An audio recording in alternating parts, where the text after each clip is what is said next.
welcome back to Starting Over. I'm your host, Patti Handy. Thank you again for sharing your lunch hour with me. I am really happy you're here. You're listening to KHTS, your hometown station, AM 1220 and 98.1 FM. Also, Facebook Live if you want to ask questions of my next guest, and the KHTS app as well. So, as I mentioned last time, the show is dedicated to those starting over, loss of a spouse or divorce, and I'm really hoping to encourage, bring hope, inspiration, and help you thrive and navigate through this time in your life.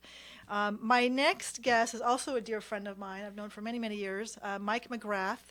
He is a certified financial planner and partner with EP Wealth, and we're going to talk about some financial pieces.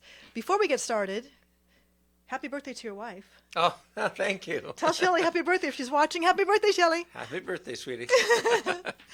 All good stuff. So thank you and welcome. I'm happy to have you here. It's always fun to do a show with you. Starting over. People are scared. People are at loss.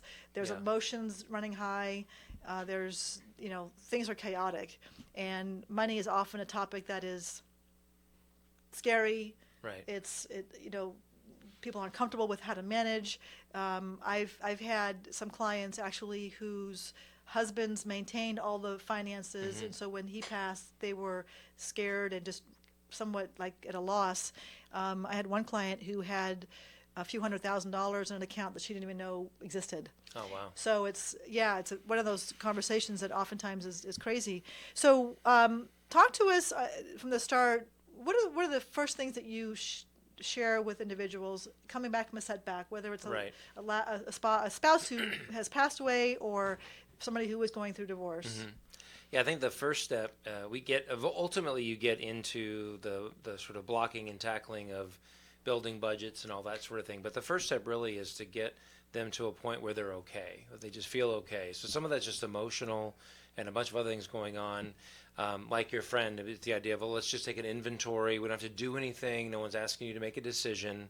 Because I think a lot of times the pressure that sometimes advisors or somebody who wants to be an advisor is putting on them because they're trying to get either a sale or something. Yeah. And that's just not the moment for them to try to make a decision. Right, they're trying absolutely. to cut through all that emotion. You can't really think through it. And so it gets awkward to say the least. So the idea, I think, first is let's just take an inventory. Let's just see and establish where you are. And then from there, once we have that, then we can just have a conversation. I always call it like a coffee chat. Again, you don't have to make a decision here, but let's talk about who are you? And now you have this opportunity to start over. I say that a little loosely. If you lost a spouse, you may not want that opportunity. But I look at, hey, well, we can design this. Money is, in our view, is just a tool. A lot of folks, I think, use it as the end, and for us, it's a means to an end. So it can be a scary tool if you wield it upon yourself as a weapon, and you take too much debt on or make decisions that you didn't really get yourself informed about. But it can also be something that can really feed and finance what's really important to you. So first step is, hey, let's get you okay. Let's find out where we are. No decisions, and make that really clear. This is sort of a safe zone. I've even said that in meetings. We are not here to make a decision today. Let's just talk through that. And then once they kind of get more comfortable, then we can start thinking through some of the basics that we'd like to get to. I really love that. I would imagine that would just drop the walls because they're not being forced to, I've got to decide where to put this money, how I should invest it, who I should, all that. Those decisions. Right. We're just like you said, we're taking inventory. Here's my assets. Here's what I have in terms of debt. I've got this many kids. I've got this income coming in monthly. This is my obligation. Like you said, the budget.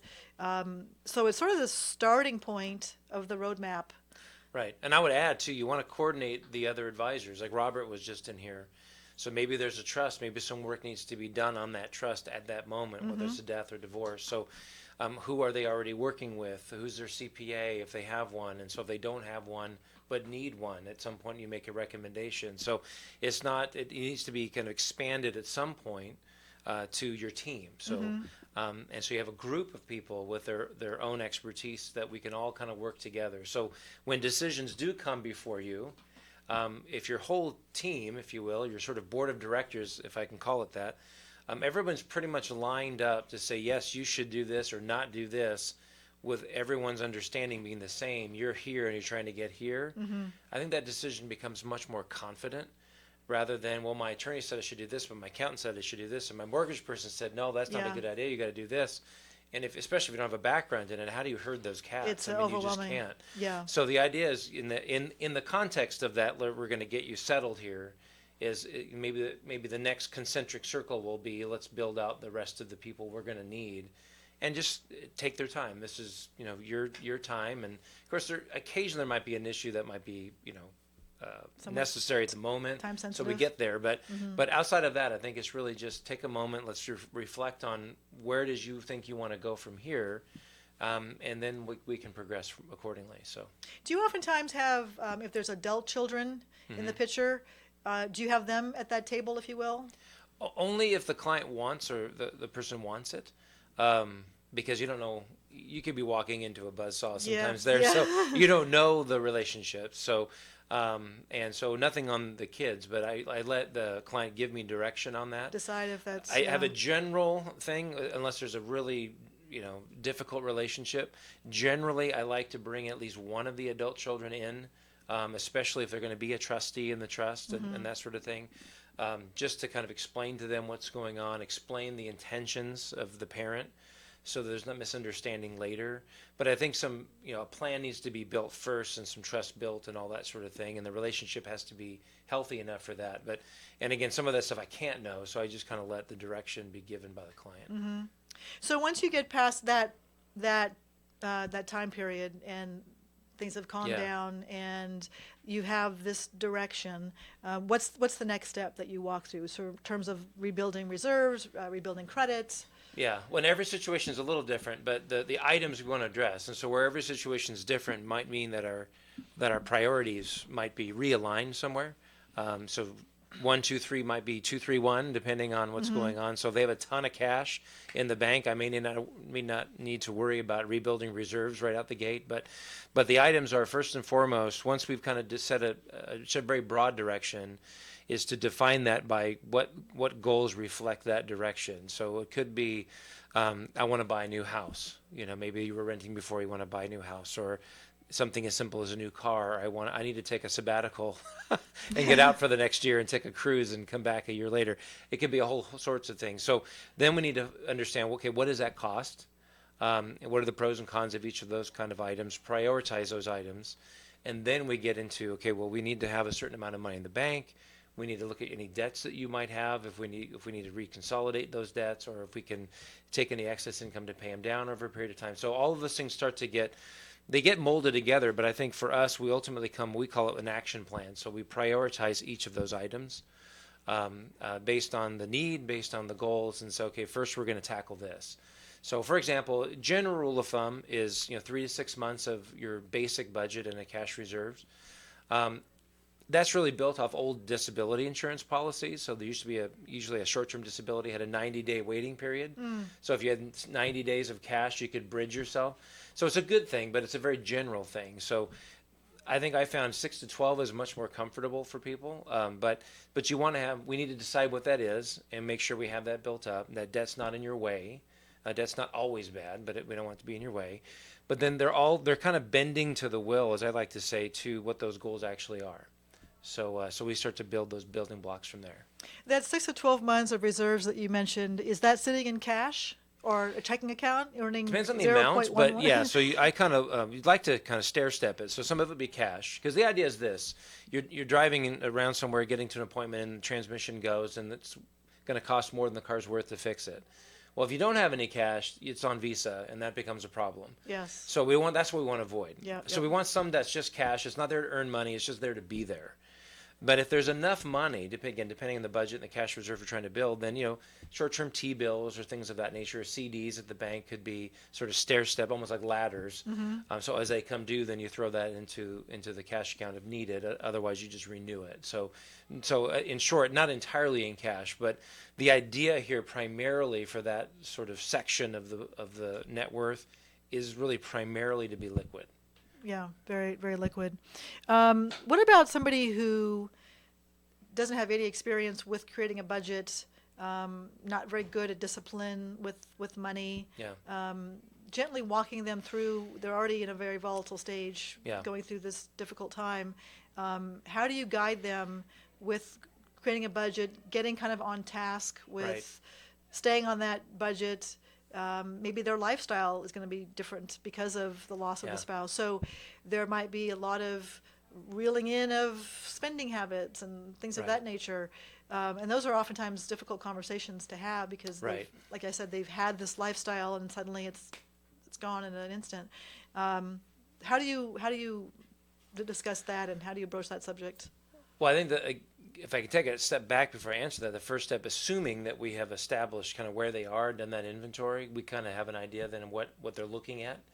But then once that's established and going directly to the question, I think the first thing is to determine, okay, what's the difference between a want and a need, and maybe talk about those. But there's a balance between someone who hasn't had experience or maybe has had a history of, let's just say, poor decisions. They spend what they don't have or something. So that reality with the willingness to change, right? So someone has to be willing. And if someone shows a willingness, I mean, there's simple tools online. Mint.com comes to mind, where you can kind of build it, even the practice. You can build budgets and things. And so I think that's helpful. And then I think the second thing is, if you feel you need it, is a coach, which is really there to be for an accountability. That could be your advisor. I've done that with clients, and we have regular meetings where we go through budgets together and how much did you spend at Starbucks this month, that sort of thing. But sometimes a life coach, and I know you've done some of that work, comes in because they're not coming in with that heavy-handed, I'm your financial advisor, you have to do this. It's more of a sort of an encourager. So it depends on what they're comfortable with, and that sort of speaks to that idea of a team. Maybe a coach or a life coach could be part of the team if that coach isn't one and the same with the advisor. I enjoy doing that with clients because it's sort of life on life, and that's kind of enjoyable. But sometimes maybe they don't feel comfortable with me. Maybe it's an age thing or gender thing, or they just maybe don't want to. I'm like the bad parent. They don't want to tell me all that stuff. I don't know. But the idea is, whether it's me or someone else, is to have an encourager, someone to keep them accountable. So if there's a willingness to some level on their part, and then someone to really come alongside along the way, then we can get you there. Yeah, I think that's great. I have seen in my line of work, if there's a willingness, like you said, and there's a desire to truly want to get out of a situation, that coaching role is huge, and being accountable is huge, because we're in our habits, and we get stuck in our habits, and we don't realize that trip to Starbucks, adds up. Because you take 20 trips a month to Starbucks, and suddenly you've blown through $100, and it's like, okay, I could take that money and put it in the market, or I could do something else with it, or pay down my credit cards. Right. And it's just sort of this mindfulness, if you will. Yeah, that's a good point. This is what I've got to now do. I use an analogy of if someone wants to get into shape. You go to the gym. You can go to the gym and you don't know what I don't anyway. Don't know what I'm doing, and you can try really hard. I'm willing. But then I have a pizza, and it's all about, right? So there's the nutrition, all this sort of thing. So why do you hire a personal trainer? I mean, maybe because they have some knowledge about maybe kinesiology or something. I know your son's studying that. So, and that's helpful. But what's really helpful is if I know that my trainer is waiting for me at the gym, I'm not skipping. Right. Because now I feel like a real idiot if I don't go. Yeah. So I think just that simple tool. We all know, hey, you exercise more, you eat less, and you lose weight. It's not hard, it's complicated, right, but yet we all struggle with it. Right. So the idea, I think, financially is the same thing. We know, hey, if you save more and you spend less, you'll have more to invest or do something else with, but it's not easy to do necessarily. So sometimes having that coach in there, or that someone is going to keep you accountable, is going to ask you that question. Yeah. Maybe you have that pause before those spending habits continue. So. Yeah. So how do you, moving forward, let's say you're at this place now where they're, 6 months, a year down the road, they're doing well, and they come to you and they go, okay, I need to invest this money. You obviously look at their situation and their risk tolerance, all that kind of good stuff. Walk us through what that looks like, and how you determine what makes sense. And we generally will build first things first with a client a financial plan, and part of that plan is looking at cash flows. So not just today, like this month, but we know that in the future, first of all, we know the future is expensive, no matter how you cut it, whether it's costs in retirements are higher than we thought. We live longer than we thought.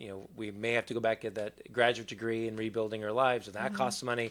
So we know that's true. So if we know that the future is expensive, we know we need to save for that future. So how much do I need to put away for that, and how does that look? And so, but the cash flow analysis tells us, and we call it a Monte Carlo. So it technically was born out of the gambling industry, but it's hence the name, but it's probability analysis. So we know that markets, like we've experienced in the last few months, can be and will be volatile. That's normal.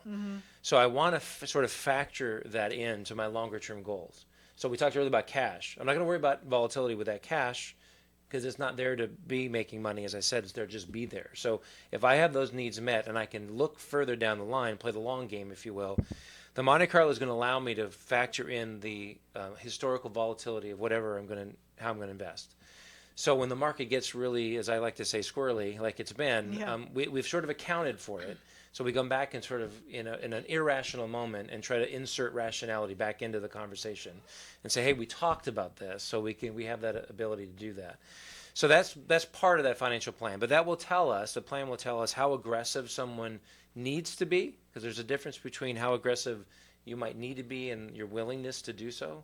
Some people take way more risk than they need to. Some people just think it's fun, so they just want to do that. Everyone's different. Yeah. But the plan will tell us what's appropriate, and it's discussed and reviewed and agreed upon.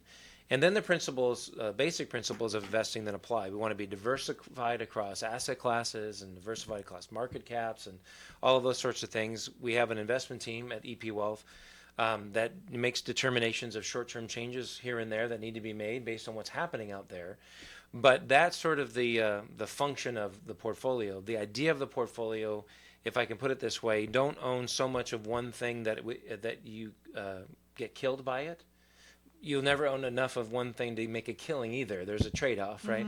So our view is if I can make you enough money reasonably going forward, given the past and given how we're investing the risk, and it finances the plan that we've built together, which is your values and the things that are really important to you, then we have a kind of the framework that we can work with so that when we get to tough times in the markets, we sort of have that framework to work through. Okay. I love the plan. I love the blueprint. We all feel better when we have a plan. Well, and the portfolio is a part of the plan. Yeah. So it's the financing mechanism. So it is an important part. Yeah. But you want to look at insurances. You want to look at mortgages, and is there a refinance opportunity here? Then you look at things we talked about before: how much cash is available, what kind of debt do you have? Is it consumer debt? Yeah, all of those things kind of get rolled up into the plan. And I mentioned earlier an action plan. So once we've built it, we prioritize each piece, and we just kind of tackle it one at a time. Yeah, that sounds great. So this is going to be sort of a loaded question, and I know it's going to vary because I get asked this a lot, and I have a response. I want to hear what yours is. Sure. People ask me, how much do I need to retire? And what's your number? What's that commercial? What's your number? Yeah, I love that. And it's going to obviously depend on if you're going to travel, if you have medical issues, right? What your living expenses are, if your house is paid right. for, or do you have a mortgage still? I mean, there's so many variables. But assuming, somebody has, let's just say, $5,000 a month in expenses, whether it's housing or travel or whatever it is, they need $5,000 a month to pay their bills. What dollar amount would they need in the bank, sure, or in the market, or wherever, to generate dividends, interest, income, cash flow? What is that number? Well, one way to look at it, and again, kind of at a high level, is it's historically going back to probably maybe the early mid-'80s, kind of a general rule of thumb that you could pull 4% from a portfolio safely. And so the idea there is a portfolio would probably earn 6 to 7%, and the other cushion there would be your inflation hedge. That's kind of where the idea came from. Keep in mind, interest rates were a lot higher then. So the real rule now, I don't know whether it would be, just to be safe, might be 3%. But if you take this idea of, hey, if I had I can do the math here, $2.5 million portfolio, I can pull out $100,000. So so with that rule kind of on the shelf for a minute, I would say, okay, if I have $60,000, am I in Social Security or not? Are there other sources of income, a pension or something? If you're a retired teacher or something, subtract that, and then the portfolio using that 4% or 3% rule would be kind of help you build that number. I would say, I know we're going to cut to a break here in a second, but we can maybe pick up on this when we come back. But financial planning isn't something where you come out of that saying, I know the future. We are making a very educated guess. And so the real answer to that question is, I don't know. We can use those rules to give us kind of an idea, and then we start to build something. But the important part is you have to review the plan on a repetitive on a regular basis. basis. Yeah. And review how you're diversified. Right. On a regular basis. Yeah. Yeah.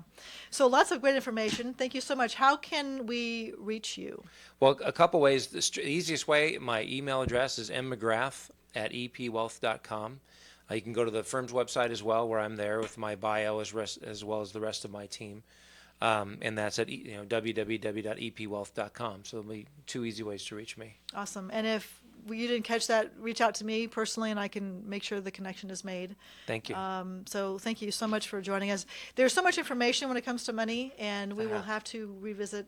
I'll have you back again, like I'm going to have Rob back, because there's just, again, so much information. Right. Volume 2 and 3. Yeah, and money's always changing, and information's always changing. So thank you again for spending your lunch hour with me. I appreciate it. You're listening to KHTS, your hometown station, AM 1220, 98.1 FM. Quick note, you can run to divorcesurvivaltips.com and download a free report, 6 Steps to Financial Healing After Divorce. Thank you so much for joining me. Till next time.